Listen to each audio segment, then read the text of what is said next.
ಉದ್ಯಮಿಗೆ 5 ಕೋಟಿ ರೂಪಾಯಿ ವಂಚನೆ ಎಸಗಿರುವ ಚೈತ್ರ ಕುಂದಾಪುರ ಹಗರಣಗಳು ಇನ್ನಷ್ಟು ಬೆಳಕಿಗೆ ಬರ್ತಾ ಇವೆ. ವಿಶೇಷ ಅಂದ್ರೆ ಕೆಲ ತಿಂಗಳ ಹಿಂದೆ ಮೂಲ್ಕಿ ಮೂಡಬಿದ್ರೆ ಕ್ಷೇತ್ರದ ಶಾಸಕ ಉಮಾನಾಥ ಕೋಟ್ಯಾನ್ ವಂಚನೆಗೆ ಒಳಗಾಗಿರುವ ಗೋವಿಂದ ಬಾಬು ಪೂಜಾರಿ ಅವರಿಗೆ ಎಚ್ಚರಿಕೆ ನೀಡಿದ ವಿಡಿಯೋ ಇದೀಗ ವೈರಲ್ ಆಗಿದೆ. ಧಾರ್ಮಿಕ ಸಭೆಯಲ್ಲಿ ಗೋವಿಂದ ಬಾಬು ಪೂಜಾರಿಗೆ ಎಚ್ಚರಿಕೆಯಿಂದ ಇರಬೇಕು ಅಂತ ಕೋಟ್ಯಾನ್ ಹೇಳಿದ ವಿಡಿಯೋ ಲಭ್ಯವಾಗಿದೆ. ಹೆಚ್ಚು ದುಡಿದವರು ರಾಜಕೀಯಕ್ಕೆ ಬರಬೇಡಿ, ದುಡ್ಡು ಖರ್ಚು ಮಾಡಿಕೊಂಡು ಏನೋ ಆಗ್ತೇನೆ ಅಂತ ನಂಬೇಡಿ, ಗೋವಿಂದ ಬಾಬು ಪೂಜಾರಿ ಜಾಗೃತೆಯಿಂದ ಇರಿ, ನಿಮ್ಮನ್ನ ಮುಗಿಸಬೇಕು ಅಂತ ಇರುವ ಜನ ಹೆಚ್ಚಿರ್ತಾರೆ, ಜಾಗರೂಕತೆಯಿಂದ ಹೆಜ್ಜೆ ಇಡಿ, ಬಡವರಿಗೆ ಕೊಡಿ, ಆದ್ರೆ ಎಚ್ಚರಿಕೆ ಇರಲಿ ಅಂತ ಹೇಳಿದ್ದಾರೆ. ರಾಜಕಾರಣ ಹಗ್ಗದಲ್ಲಿ ನಡೆಯುವಂತೆ ಇದೆ ಅಂತ ಮಾಜಿ ಶಾಸಕ ಗೋಪಾಲ್ ಪೂಜಾರಿ ಉದಾಹರಣೆ ಹೇಳಿ ಉಮಾನಾಥ ಕೋಟ್ಯಾನ್ ಎಚ್ಚರಿಕೆ ನೀಡಿದ್ರು.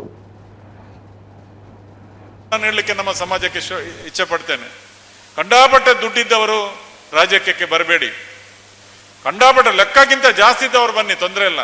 ಆದ್ರೆ ದುಡ್ಡು ಖರ್ಚು ಮಾಡಿಕೊಂಡು ನಾನು ಏನೋ ಆಗ್ತೇನೆ ಅಂತ ನಮ್ಮ ಗೋಪಾಲ್ ಪೂಜಾರಿ ಅವರನ್ನು ನೋಡಿ ಕಲೀರಿ ನೀವು. ಗೋಪಾಲ್ ಪೂಜಾರಿ ಅವರು ಹೇಗಿದ್ರು, ಎಲ್ಲವನ್ನ ಕಳ್ಕೊಂಡ್ರು ಪಾಪ. ಇವತ್ತು ಯಾರಿದ್ದಾರೆ ಅವರಿಗೆ? ಯಾರಿಲ್ಲ. ಹಾಗಾಗಿ ಉದ್ಯಮಿಗಳು ದೊಡ್ಡ ದೊಡ್ಡ ವ್ಯವಹಾರ ಮಾಡುವವರು ನಮ್ಮ ಗೋವಿಂದ ಪೂಜಾರಿ ಅಂತವರು ಬಹಳ ಜಾಗ್ರತೆಯಿಂದ ಇರಬೇಕು. ಗೋವಿಂದ ಪೂಜಾರಿ ಅವರೇ, ದೇವರು ನಿಮಗೆ ಕೊಟ್ಟಿದ್ದಾನೆ, ಕಷ್ಟಪಟ್ಟು ದುಡಿದಿದ್ದೀರಿ, ಆದರೆ ಜಾಗ್ರತೆಯಿಂದ ಇರಿ. ನಿಮ್ಮನ್ನು ಹೇಗೆ ಮುಗಿಸುವುದು, ನಿಮ್ಮನ್ನು ಹೇಗೆ ಒಮ್ಮೆ ನಮ್ಮಾಗೆ ಮಾಡುವುದು ಅಂತ ಕಾಯುವಂತ ಜನ ಕಂಡಾಪಟ್ಟೆ ಇರ್ತಾರೆ.